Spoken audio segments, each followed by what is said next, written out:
We Make Movies Film Geeks podcast, episode number 98.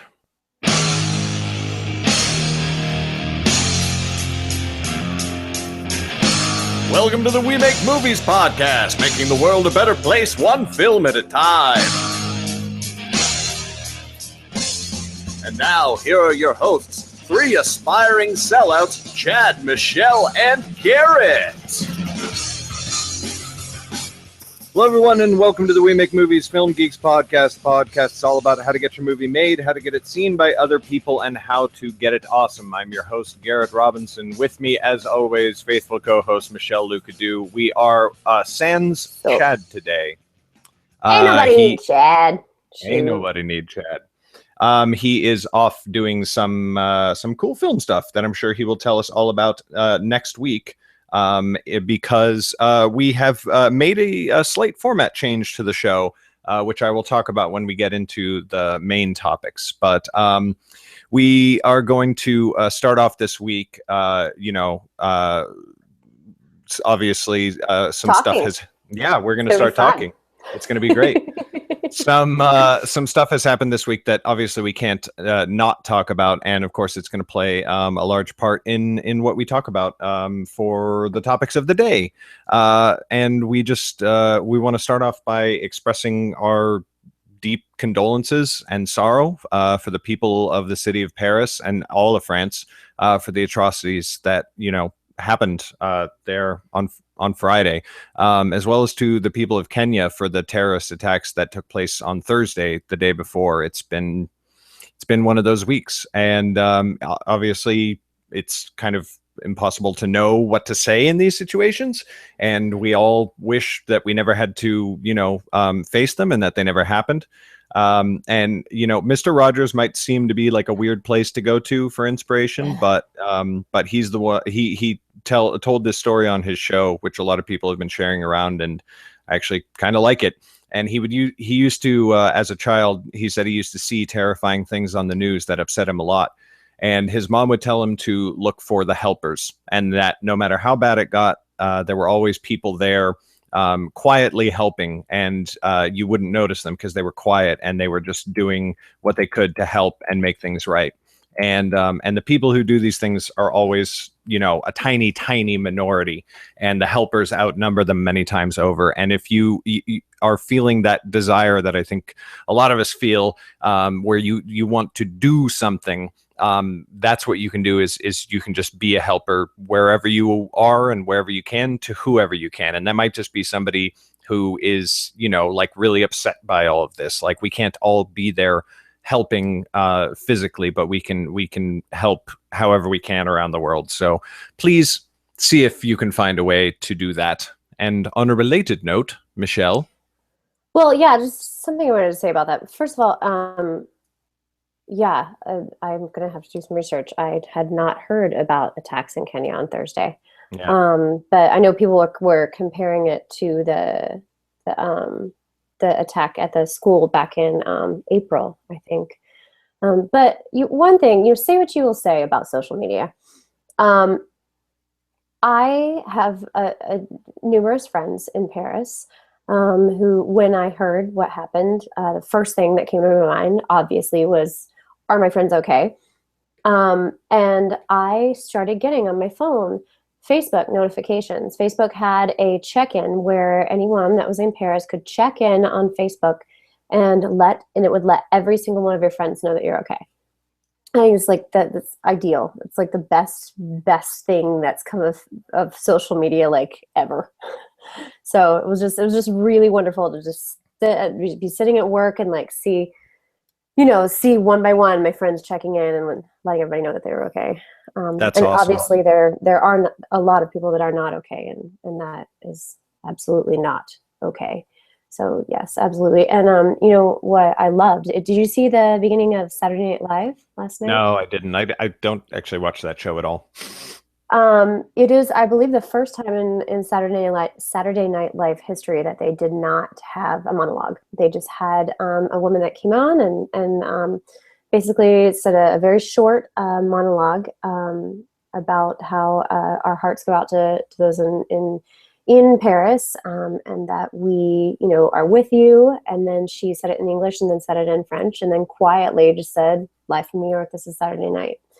So I was like, wow, classy Saturday Night Live, classy. Yeah, good. Unfortunately, there's nothing like a terrible tragedy to make people be really awesome and really human, which kind of sucks, but it is heartening that we do all, stop being whatever we are and just be very human and very compassionate when stuff like this happens. And I was actually going to mention the Facebook thing later, but I'm really glad you brought it up, because I didn't actually know anybody. Well, it turns out that I did know some people who were in Paris, although I didn't know it at the time. And then I went, when I did go online, I found out, that they were in Paris and they were okay.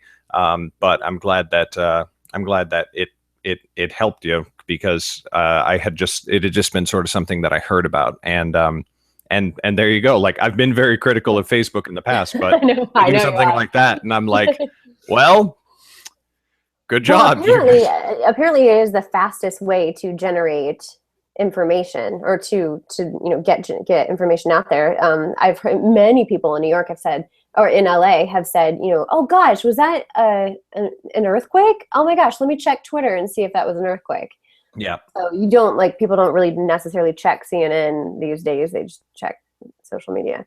Yeah. Sometimes that information can be inaccurate. People were sharing photos that were supposed to be from Paris, like after the attacks, of people sitting there with signs saying, "We are not afraid," and all that sort of thing, which were like month-old photos that happened from something else completely different and whatever. So it's sort of like whatever. Yeah. But in terms of like actually checking in with people and whatever, I mean, that's definitely super valuable, and I'm glad people were able to do that. So you feel like it's kind of bringing out the best in people, which I mean, obviously it doesn't take it shouldn't take an awful tragedy like that to bring out the best in people. But I mean, even films like the producers of Mockingjay canceled their red carpet pageantry in order to honor the attacks in Paris. The film, which shot partially in France, decided they're not holding any red carpet interviews at their LA premiere on November 17th. They're just going to go in, show the movie, get out. And so no pageantry as far as that's concerned, which I think is very classy. Classy Mockingjay. Like it. Classy. Yeah. Good for them. A bunch of people are a bunch of shows and productions are doing that. The one that I noted was Supergirl, which I didn't totally understand, but they're like delaying any new episodes for a little bit of time in honor of the attacks, which good for them. One that was very notable was a movie called Paris Attacks, which was a French film that was scheduled for release this Wednesday. And it's a fictional story, but it was a story about a French Muslim journalist who discovered a terrorist cell that was plotting a strike in Paris. And that movie was going to release this Wednesday, like 3 days from now. So they have obviously canceled that, and they haven't specified when it will be released, but it's just, wow, Yeah. Anyway, that has been the most the only good thing to come out of all of this, though, is that there is a tiny minority of people who are out there being kind of hateful about the whole thing, but the vast outpourings of love and support from around the world are just really cool. And I just sometimes I like people. Sometimes. Just sometimes. Just sometimes. In other news, if you are ever in your room doing your podcast and you're about to start your podcast and you realize you haven't changed the cat litter in like a week, this is always a great option. Oh, good. I will. I don't have a cat, but if I ever get one, I'll try and remember. This is ocean scented. It's lovely. Good job, Pottery Barn. Oh, yay! So, speaking of buying things, segue. I just want to bring this to your attention. I was in Disneyland yesterday. Went to Disneyland with my boyfriend. Long story. I kept this young lady's guinea pig for 2 months, and She works for Disney, so yay karma. So she gave me free tickets. You said boyfriend. I did. He's my boyfriend now. Anyway, so I went to Disneyland, and first of all, there were so many people there on a Saturday.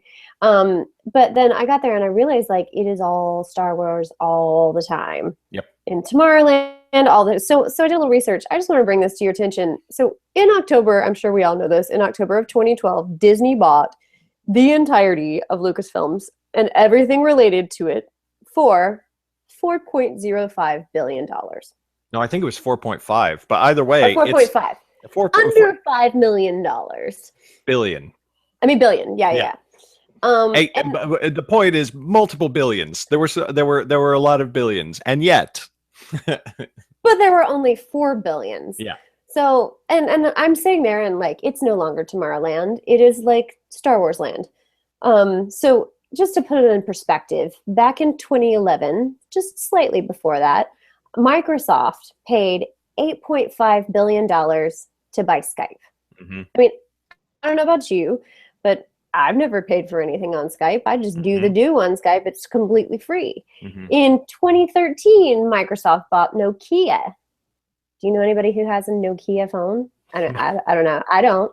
For $7.2 billion. Like almost twice what they bought the Star Wars franchise for. Mm-hmm. And in 2014, just one more example, Facebook paid $19 billion for an app, for WhatsApp. Yeah. So like even if it's $5 billion to buy like everything involved with Star Wars is just absolutely ridiculous. Like there's like BB-8 droids, which by the way, arrived. I want it so bad. Yep, it's amazing. I want to own it.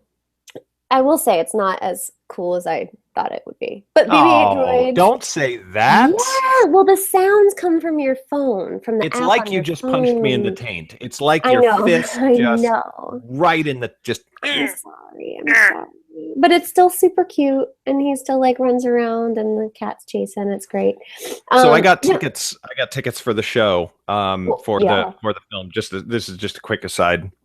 For the film on Thursday at 10 p.m. Apparently now, like release night, like it's supposed to release on a Friday, right? Like it's supposed to release on December 18th. But you can get tickets for a Thursday night show, not at 12:01 a.m. like they used to do, so that it's still technically on Friday. My showing is at 10 p.m. on Thursday.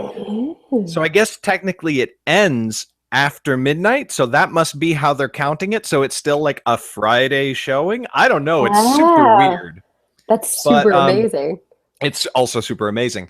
And I'm going to see that one with my wife. But then I was like, I'll see it first and then I'll decide. But then I was like, I'm just gonna get an extra pair of tickets. So the next day at 8 a.m., I'm going to take my daughter out of school and take her to go see it.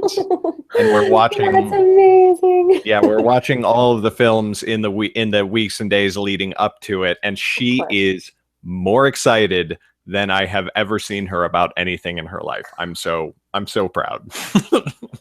Well, it's just a whole new generation of Star Wars lovers. I mean, I grew up with all of the toys. I had every single toy. I was obsessed. I had I dressed as an Ewok one year for Halloween. Like I was full out. But now, so now they have everything, right? So they have like not only the toys, but they have. I was doing a little research. They have Darth Vader waffle makers. They have lightsaber silverware. Yep. They have R2-D2 measuring cups. Yep. I'm just saying, like 4 billion, 5 billion, that's a serious good deal. Serious good deal. I bet they make like half of that back on international ticket sales alone. If anything, I do, my boyfriend and I were talking about this. We do have a prediction that it will be the first film in history to gross over $1 billion in its opening weekend. I think you're absolutely right. You also said boyfriend again. No, but I think it's going to be the biggest. I think it's going to break every single box office record, just all of them, just shatter them. Unless we all go and see it on Thursday night and it's shit. And then we all immediately take to Twitter and we're like, it's shit. But I like, if it's everybody else is even gonna want to see it and call it shit too. Like everybody's gonna see it anyway. Yeah. That's the thing is like, is even if it's like mediocre, it'll break every box office record ever. And even if it's bad, it'll still make its money back by a lot. You know what I mean?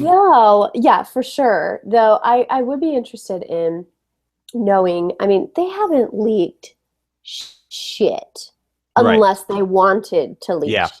Like, I'm just wondering, like, every single person involved in that production, like, even in post now, like, I mean, they're done, but, you know, like, I mean, it takes one person and their iPhone to, like, just take a little video of the screen or, like, whatever, and just screw it all up for everybody. Like, that NDA must have been, like, absolutely ridiculous. You know what, though? I'll bet, and this is just a guess, but I will bet that I'm sure they had NDAs, and I'm sure that they were very strict, right? Like I've signed NDAs for like we'll cut off your nuts if you leak anything. And I can only imagine that these were bigger, but I'll bet that because things will slip by those NDAs, but I'll bet what actually is the reason behind the no leaks is the culture that they created on the actual production. You know what I mean? Like nice to think.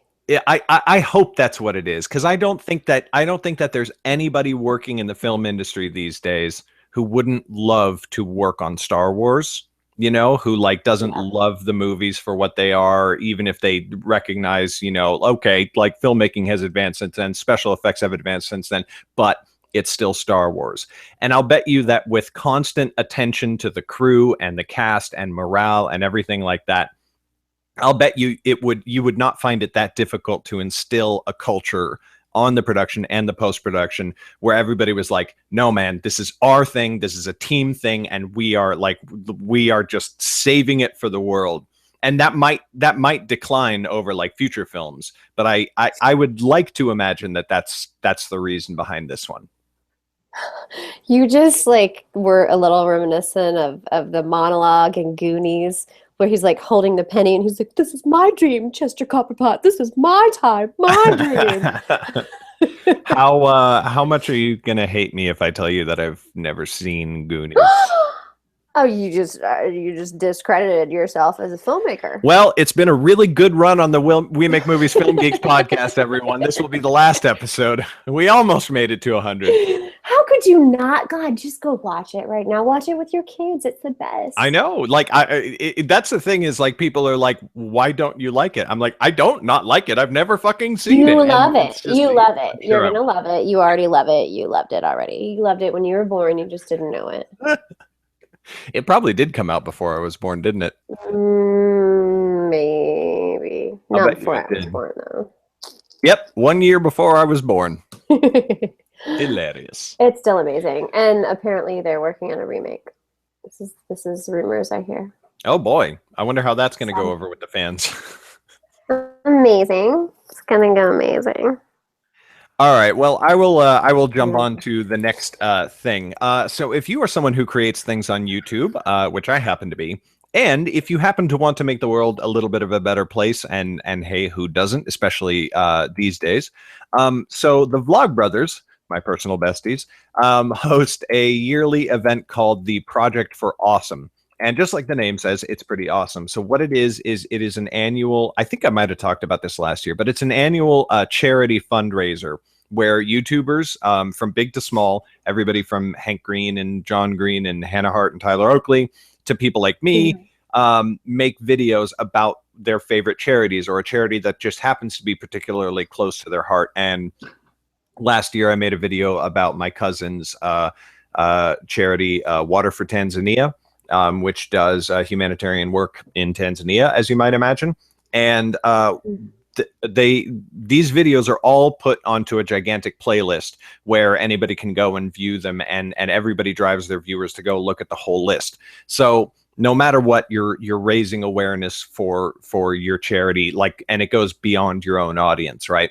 But then what the Vlogbrothers do, Hank and John Green, they hold a huge charity fundraiser, and they raise as much money as they possibly can. And in the last 2 years, each year they raised more than $1 million in each year.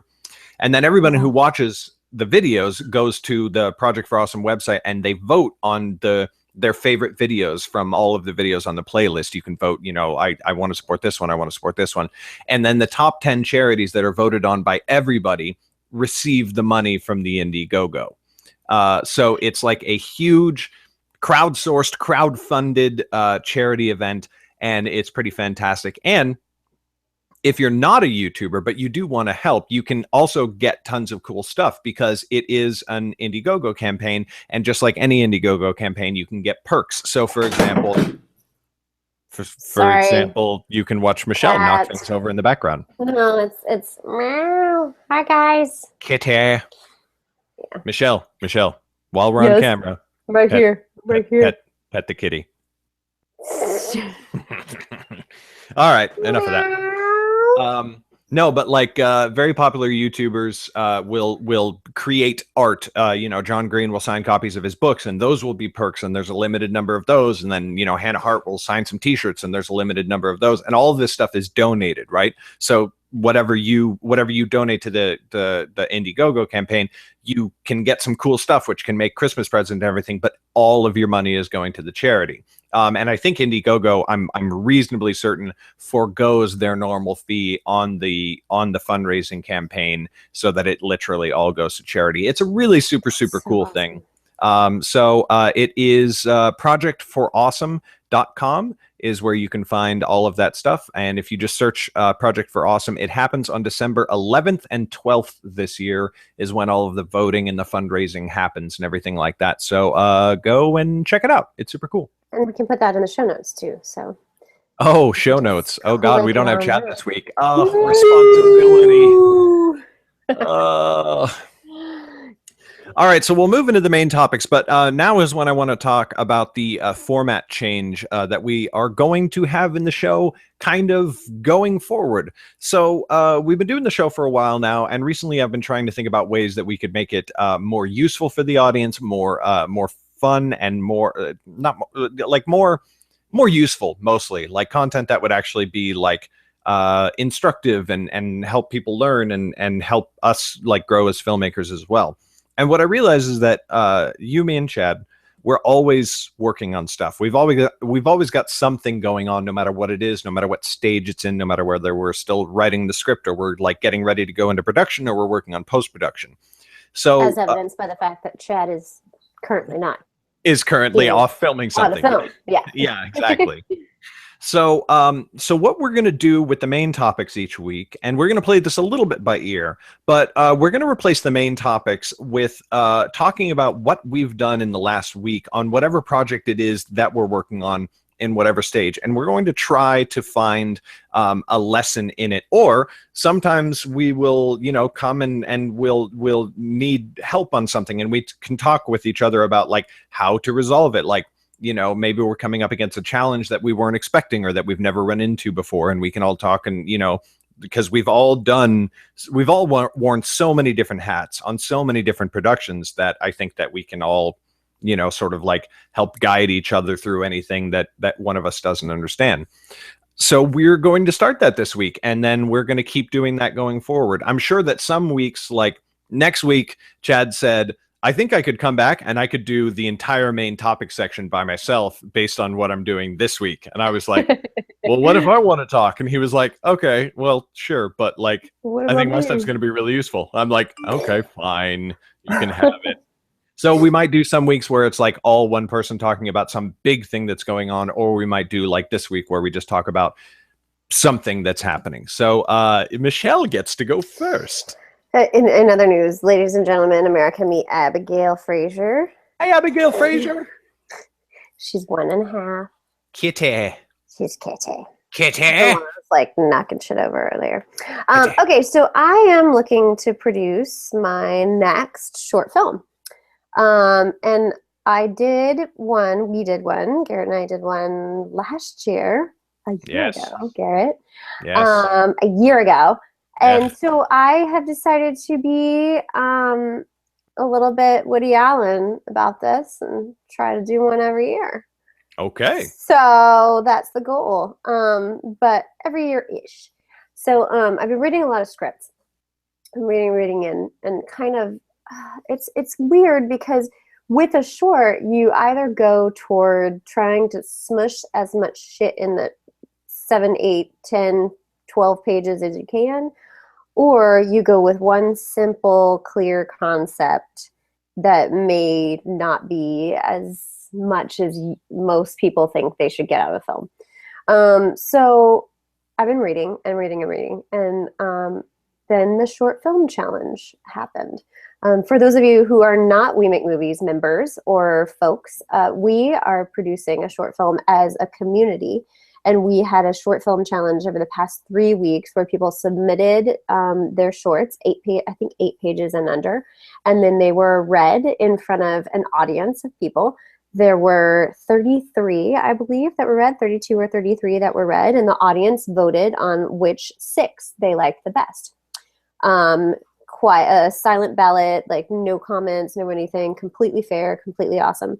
And there are 6 that are chosen, and then there's going to be a finals where the writers pitch their film, and then the audience votes again, the members vote again, and then whoever wins gets $5,000 to produce their film, and all of our help and support, and We Make Movies loveliness. So I listened to every single one of those films, which was very exciting. Some of them were wonderful. Some of them I didn't quite get. But interestingly enough, only one of the, and I voted for 9 films, because you could vote for 3 for each night. There were 3 different nights. Only one of the 9 of the ones that I voted for was chosen by the audience, which is very interesting. It just kind of just shows, A, the amount of talent that is in our group, but B, how differently people can kind of look at a film. So the lesson here is, if Michelle likes your film, it's probably too good for most people. Mm-hmm. She has very refined tastes. As evidenced by my cocktail. You kind of made a face when you said that. What's in that cocktail? It's weird. I decided to, well, first of all, there's like food on it. I decided to, there's this like sugar-free coconut situation soda. I decided to make a mimosa with it instead of orange juice. It was a bad idea. Okay. Anyway, so sounds like a bad idea. So I'm interested to know, because there's one specific film that I chose that I very much love, and it is 3 characters, 2 people with words, 2 locations, very simple, and just a very solid statement on society as a whole. On kind of like the idea of this film is that you never know why someone is doing what they do specifically for money.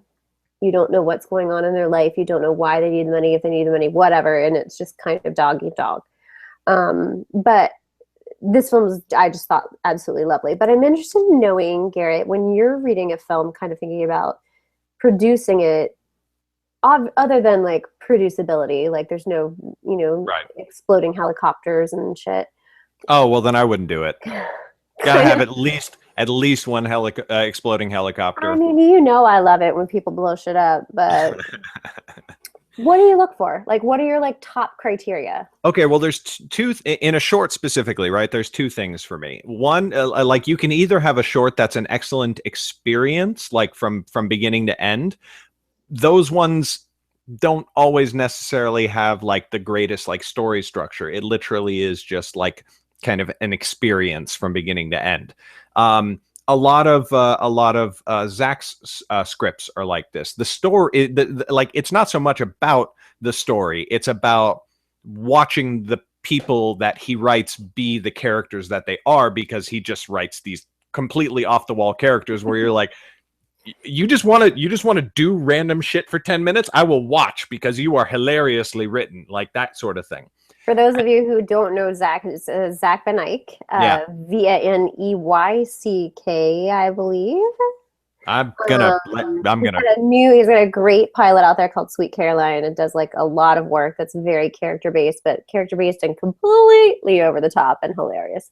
Yes, so, and whenever you see a Zach script, you sort of like have to buckle down into your seat because there's no fucking telling where it's gonna go. Yeah. So, and then there's the ones where where there is a story that like because obviously you can't tell a story on the same scope that you can tell a feature film, but it is the setup, the setup, the build up, and then the hook, right? And and so Unsaid, which we did, was setup, build up, hook. The Speech, which I did with Brian Gaskill, is setup, build up, hook. And then the first short film that like the first real short film I did was a film called Overnight, and that's more about the experience. Like there's like a hook at the end, but it's really just sort of about hanging out with these four completely, random, hilarious. Oh well. So good. But that's one where like the story is less important than sort of like it's very similar in like structure and actually content to like The Hangover. The Hangover is not a story, is not like an incredible story. It's an experience, So if you're making a comedy short, I really think that it should be about the experience, unless the setup, build up, hook is part of the humor of it. So and wasn't it, correct me if I'm wrong, wasn't part of The Hangover improvised?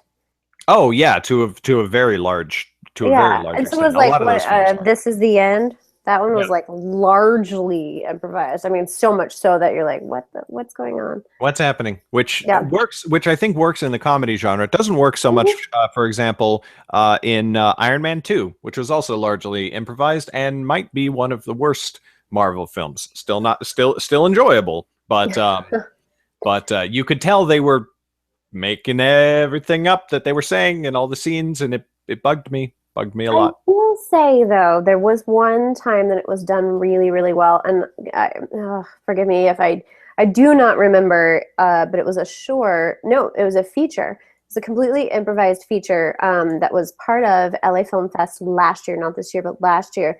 It was a post-apocalyptic kind of situation where there were just a bunch of people stuck in a house because the world outside was blowing up and stuff. And they were all scientists, and then it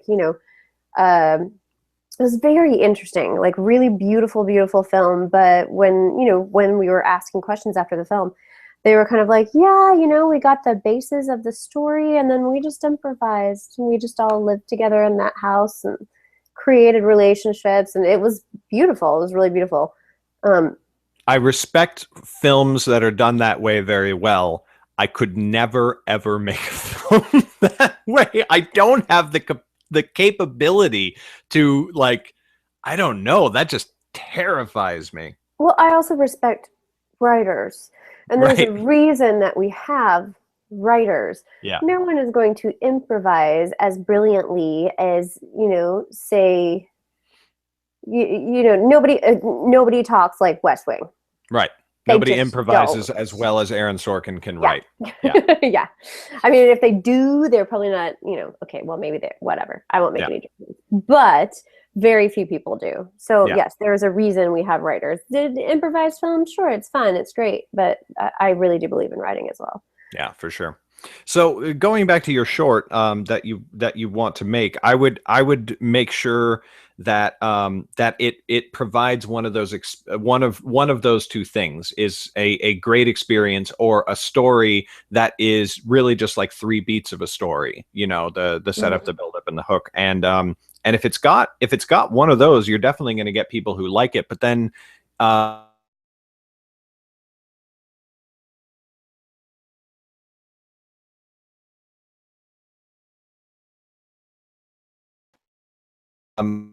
the filmmakers, the director, and the producer and everything. And if it is about the experience of the film, then you need to find actors who aren't just good actors, but bring something like totally unique and totally, I don't know, je ne sais quoi, to use the only term that I know of for it.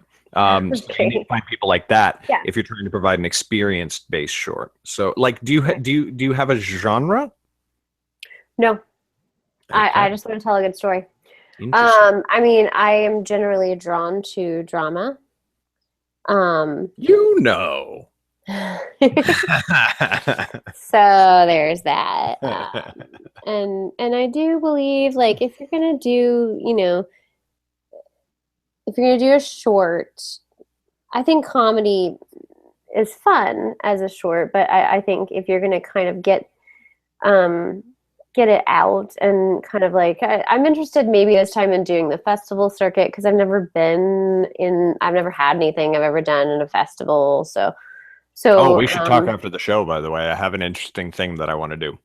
Okay. So yeah, I'm interested in kind of maybe doing the festival circuit, and dramas tend to fare much better in festivals, I believe. So yeah, but I don't know. I'm completely open and just reading. There's one I specifically am excited about, and two, just because like when you read a film and then you kind of like finish it and you're like, wow, oh yeah, Mm-hmm. I think is great. A, and B, when you were like, oh, could I produce that? And then you go like, oh, great, got this, like location wise and cast wise and equipment / set wise. It ends up being easy. Yeah, totally. So, and I think you're absolutely right. If you want to get something out there as a calling card, then drama works a lot better than comedy. Yeah. So, yeah. As much as I love comedy. Yeah, I mean, comedy's great. I love it too. But yeah. And speaking of which, I believe you have some news on something else. Yes. Well, so I will. Well, no, actually, it's not comedy. It's okay. So well, I'll get into mine then. So I have begun working on a feature script, kind of. I'm really in the bare bones stages, and I got the idea because I was listening to a podcast by a friend of mine, where he covered making a short film in the space of a week, and he made it entirely on his own. Now, the story of this is a little bit funny. So okay, on his own, yes. Like her style, like iPhone style. It's. Oh, God, I kind of don't want to. Okay. Yeah, okay. Like. Carry on. Yeah, like it's. Just, I'm raising my eyebrows. I know, it's crazy. We should talk about it after the show, because here's the thing: is like I don't want to talk about it too much, because it's very okay. So here's the thing, right? I love that you're flummoxed right now. It's kind of wonderful. Yeah, he made the film about a year ago, and he actually sent it to me, and I watched it, and I was like, this is bizarre and kind of also awesome. And then I didn't know that he even had a podcast. We kind of knew each other online, but I had no idea he was doing this. And then I listened to his podcast, and he talked about the process of making it. And he said that he got a comment from somebody who was like, I want to see this as a feature. And then it clicked, and when I didn't know that I started listening to his podcast independently of that. Like, I was like, oh, I should listen to his podcast. And then I remembered that a year ago he had sent me the film that he had made in this episode of the podcast I was listening to now. And I realized that two people were the same person. It's this weird, bizarre thing. And then he said, somebody said they would like to see it as a feature. And I was like, oh my God. And I started like putting it together and sort of thinking, how would you do this? And once I have an idea for how it would actually translate into a feature film and not this very odd off the wall little short that he made, then I'm going to bring it to him and be like, okay, here's what we're going to do. And the challenge of this film, well, one of the challenges of this film is that it's not a typical film in any way, in almost any way. And it's very hard to find a way to tell a narrative story with the limitations that are a necessary part of the film. Like, you can't tell the film any other way than this certain way. And it feels like this is how it must have felt for the people who pioneered the found footage genre, you know? Like, that wasn't a thing people did. How do you tell a story that captivates an audience in a movie theater for 2 hours or however long it is when the footage is all being captured by the characters in the film, right? So this is not a found footage film, but it encounters a very similar challenge. So I guess I'm so. I'll tell you after the film. No. I'll tell you after the film, but the audience has to wait. They have to wait to find out about it. I mean, it's very exciting. Yeah. So the challenge is similar, and I guess like my question, my thing that I'm running into is, what is the most important,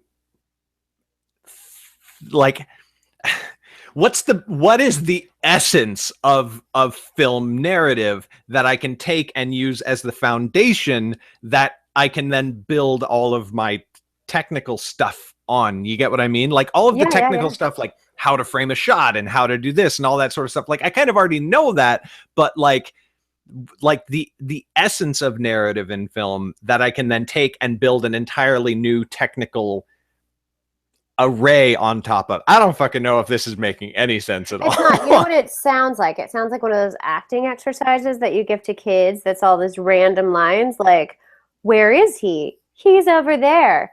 How are you? I'm going there. You know what I mean? Like, so that doesn't actually have any continuity, finite subjects. Okay. So they could be in a graveyard or underwater, or like, you know, roller coaster or whatever. That's what it sounds like. Interesting. Anyway, it's very exciting. I don't know if this has been useful at all. Build excitement about like your upcoming project. Yeah.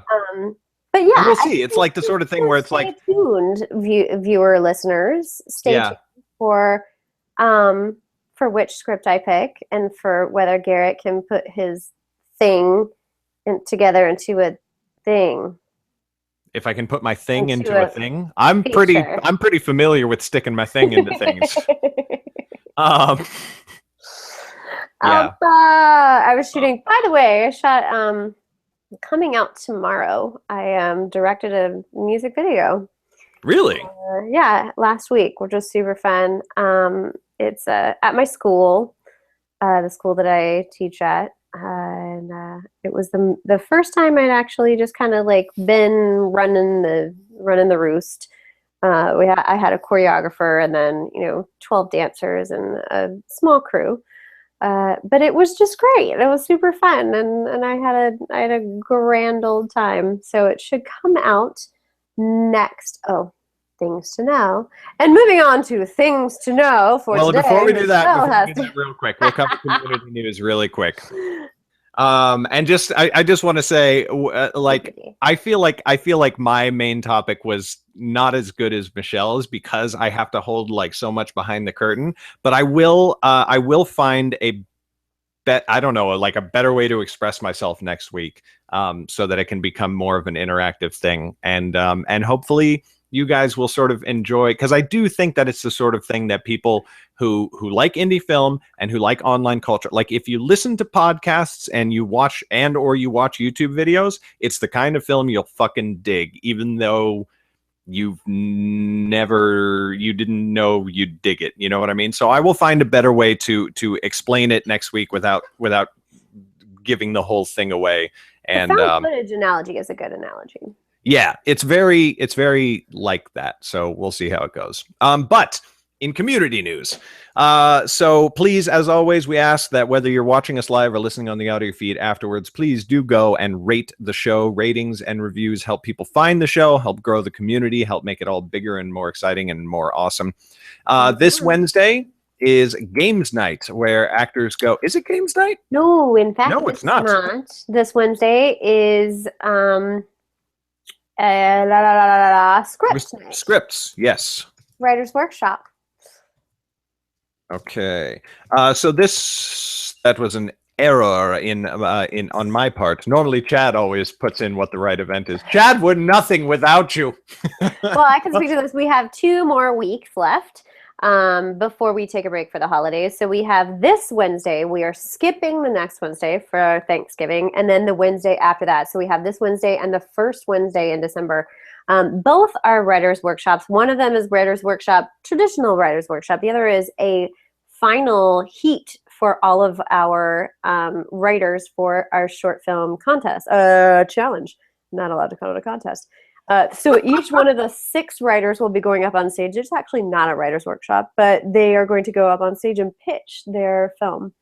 So if you want to come hear 6 pitches and kind of see the very excited winner of the $5,000, come on up. What's the new location called again? It is called Art something.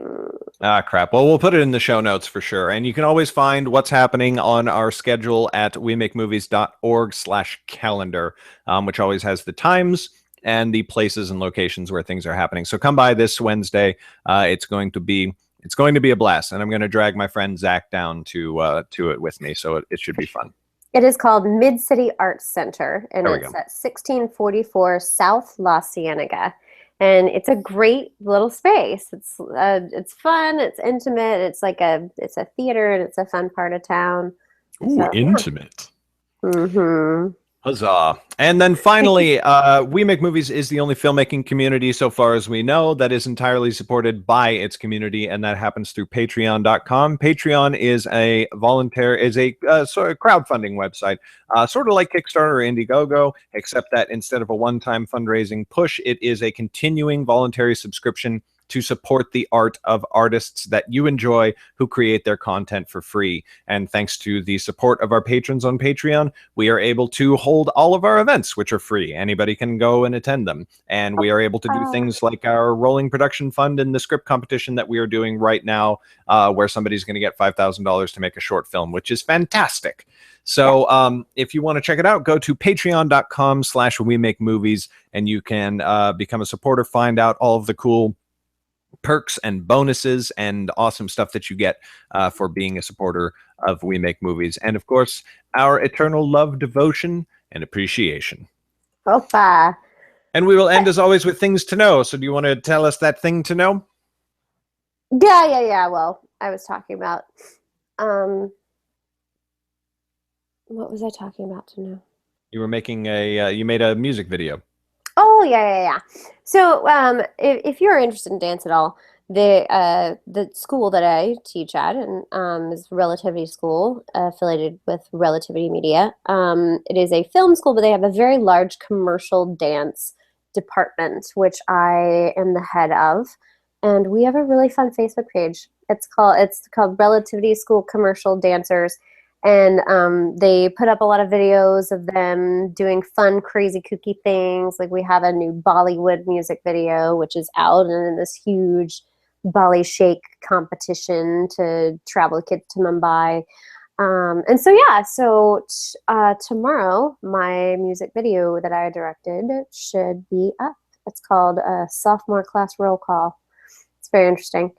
Other things to know, I am headed to Dallas on Tuesday. I will be in Dallas for a while, but I'm traveling a lot for work, and I have a new gig in addition to traveling for work through tripfilms.com. If you don't know TripFilms, it's a really fun website to see a lot of travel videos. Anywhere you want to go, there are probably travel videos on that are made by the travelers. So it's kind of a first-hand experience of how you would experience your new location. So they have employed me to continue my $20 Adventures series, where I show you how to have a great day for less than $20 in different locations. So I have one coming up. I will be doing a $20 Dallas, but I also have coming very soon within the next week is $20 Las Vegas. How to have a fun and wholesome time in Las Vegas for less than $20. Wait. Fun and wholesome? I don't see how both. I went wholehearted wholesome. There's all kinds of stuff to do in Vegas that aren't like drinking and partying. It's kind of amazing. It's really fun. If you really do look for it, it is family friendly. Not able to. My brain just can't. I can't adapt. For instance, they have a completely free at the Flamingo Resort. They have a flamingo preserve. There's this whole free zoo that you can go to in the middle of the hotel. That's like flamingos and all of these like koi fish and like ducks and pelicans and like it's just crazy things. You like walk through and like hang out with the birds. It's really fun. I will admit I did not know that, and it actually sounds pretty cool. Mermaid exhibits. All right. And, yeah, all kinds of fun things. Well, sweet. I will check that out because I would love to have an excuse to go to Vegas with my family and let the kids do fun, free stuff while I do my kind of Vegas. So there we go. My thing to know is if you are somebody who likes watching my live writing show, Vlog a Novel, where I write all of my books live on streaming video, I have moved from YouTube to Twitch, and if you watch me on YouTube, then you will see that in my videos. I will mention it and include the link there.